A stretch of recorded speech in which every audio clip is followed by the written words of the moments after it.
अभिषेक बनर्जी का अभी अभी एक पोस्ट आया। अभिषेक बनर्जी के साथ कल जिस तरीके से मारपीट हुई, लोगों ने उनके ऊपर अंडे फेंके, वो कह रहे हैं पत्थर ईंटें भी फेंकी।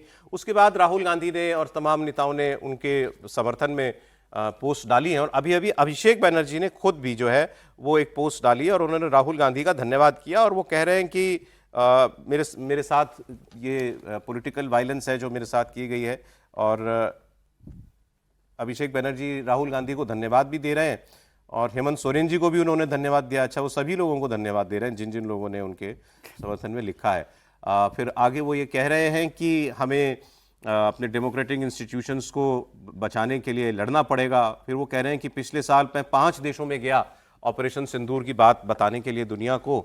मैंने अपनी देश के लिए देश को बचाया, आतंकवाद के खिलाफ मैंने अपनी आवाज़ उठाई देश के लिए। और आज I stand as a victim of political violence and state sponsored terrorism.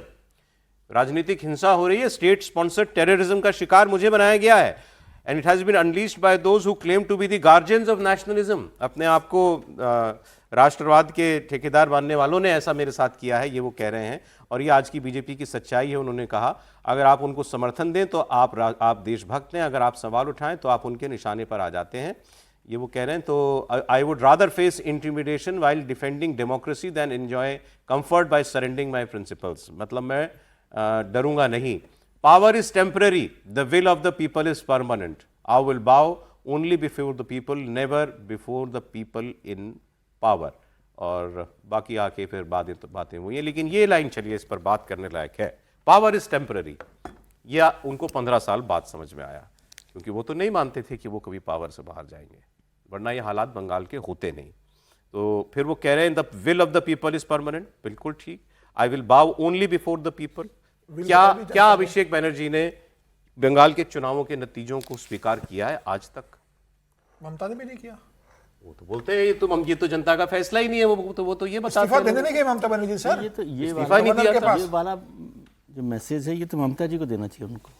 I will भाई जनता के जनादेश, ये हम लोग हमेशा ही बात करते रहे कि जनादेश का आप सम्मान नहीं करेंगे। कुछ गड़बड़ी पर आपको जो बोलना है वो बोले, लेकिन मोटे तौर पे जनादेश का सम्मान अगर आप नहीं करते, और पहले फेज में आपको जनादेश का सम्मान करना ही चाहिए। यदि उनको समझ आ रही है बात, ठीक है अभिषेक जी को। नहीं, ये पावर इज टेम्पररी समझ में, इतना भी समझ में आ गया तो अच्छा है। नहीं ऐसा नहीं होता सर। पावर जब जाती है तभी ये समझ में आता है। ये सत्य, इसमें कोई ऐसा नई बात नहीं है। जब जाती है तब सबको समझ में आ जाता है कि पावर इज टेम्पररी। जब तक पावर में रहते हैं तब तक आपको लगता है कि यही सत्य है, त्रिपाठी जी। सत्य ही सत्य है। एक तो सौरभ जी, इसको बहुत स्पष्टता से कहा भी जाना चाहिए और यही सच है कि इतना नरक बुआ भतीजे ने किया है ना कि अगले 5 साल ये कुछ भी बोलेंगे तो जनता इनको अंडा ही मारेगी। इसको पहले एकदम स्पष्टता से बिना किसी लाग लपेट के कहा जाना चाहिए। ये सच है बंगाल का। इतना ऐसा कर्म हुआ है वहां, लोगों का जीवन जीने लायक नहीं रह गया। अब उसके बाद आप ये बताएंगे कि पावर इज टेम्परेरी और पब्लिक का विल वो परमानेंट। पब्लिक विल ही तो था जिसका आपने अपमान किया। अरे पब्लिक की विल नहीं चलने देते थे, वही वोट ही नहीं डाल पाते थे। कि वोट नहीं डालने देते थे, और अभी भी आप वही कर रहे हैं। अभिषेक बनर्जी पर हमले वाली तस्वीरें। अभिषेक बनर्जी, ममता बनर्जी को सचमुच अगर राजनीतिक तौर पर जीवित रहना है तो उनको अगले कुछ समय के लिए प्रायश्चित पश्चाताप के मोड में जाना पड़ेगा। इसकी प्रतीक्षा करनी, माफी मांगनी पड़ेगी। इसकी प्रतीक्षा करनी पड़ेगी कि भारतीय जनता पार्टी जिन उम्मीदों को लेकर जीत कर आई है उन उम्मीदों पर खरी न उतरे। अभी तक ऐसा नहीं होता रहा। अभी तक भारतीय जनता पार्टी ने जो जो कहा है वो करती हुई शुभेंदु अधिकारी की सरकार दिख रही है। और ऐसे में जब आप इस तरह की बात करते हैं तो फिर वो जो आपके खिलाफ वोट करने वाला है, जिसको पीपुल्स विल कहते हैं, वो और स्ट्रांग होगा और वो कहेगा कि तृणमूल कांग्रेस किसी कीमत पर बंगाल की जमीन पर जिंदा नहीं रहना चाहिए, वो खत्म करेगा। पीपुल्स विल साफ साफ दिख रहा है। अच्छा, उसमें कोई कंफ्यूजन जो राहुल जी के जिस बयान पर इन्होंने ये पोस्ट डाला है, जरा उसको भी पढ़ लें। अच्छा हुआ, चलिए ये भी बात करने का मौका मिलेगा। इन्होंने कहा ये एक सांसद पर हमला नहीं, एक व्यक्ति पर हमला नहीं, ये उस जनता पर हमला है जिसने उन्हें चुना है और उस लोकतंत्र पर है जो हम सबकी साझी विरासत है।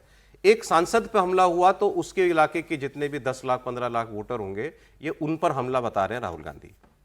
और अभी बंगाल के चुनाव में ही उनके अपने कार्यकर्ता की हत्या हो गई थी तो नाम लेके टीएमसी के गुंडों का नाम लिया था उन्होंने, और ऐसे न जाने कितनी हत्याएं हुई थी। वो लोकतंत्र पर हमला राहुल गांधी को कभी नहीं लगा। राहुल गांधी कांग्रेस का स्वयं का इतिहास नहीं पढ़े हैं और बंगाल का भी इतिहास नहीं पढ़े हैं। एक उदाहरण मैं हर चैनल पर दोहराता हूं, मुझे हर बार दोहराने का मन करता है। सेन ब्रदर्स इनके ही मेंबर्स थे, कांग्रेस पार्टी के मेंबर्स थे, जिनके सीपीएम को एक गुंडों ने मारा था और उसके खून में चावल पका करके उनकी जिंदा मां को अपने सामने खिला दिया था। तब भी ये कांग्रेसी सीपीएम के साथ आज के दिन में खड़े हो जाते हैं। तो राहुल गांधी को राजनीतिक समझ मुझे नहीं मालूम है कि कितनी बंगाल की वायलेंस के बारे में उनको जानकारी है, लेकिन सेन ब्रदर्स की इकलौता नहीं था। उसी सेन ब्रदर्स की हत्या की संस्कृति को तृणमूल कांग्रेस ने यहां पर खड़ा किया और उसी डर और टेरर के सहारे वो 15 साल तक राज और शासन करती रही।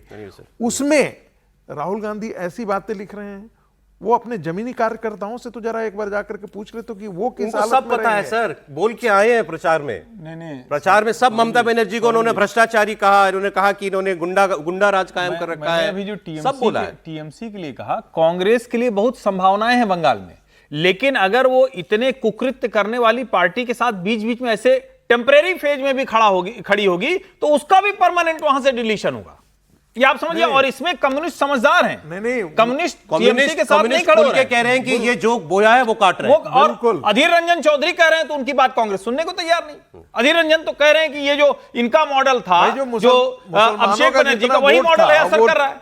सीपीएम को शिफ्ट करने के बजाय कांग्रेस पार्टी की तरफ शिफ्ट कर सकती है बंगाल के अंदर, और सर बंगाल में जमीन दूसरी कांग्रेस ताकत बन की करके ही है कांग्रेस अब, का लेकिन क्या कांग्रेस अगर तृणमूल जैसी हरकत को जस्टिफाई करेगी, अभिषेक बनर्जी के साथ खड़ी होगी, राहुल गांधी उस पर पोस्ट करेंगे और कहेंगे, फोन कर कहेंगे कि हम हैदराबाद में उनका इलाज करा दे। अरे इलाज कोई बीमारी हो तब ना, कोई चोट लगी हो तब ना। हम लोग कानून व्यवस्था ऐसी नहीं हो इस पर बात कर रहे हैं, लेकिन कोई इनके साथ कोई सहानुभूति, ये कोई बड़ा अच्छा कर्म कर रहे थे कि उसके साथ खड़ा हो जाए, ऐसा नहीं।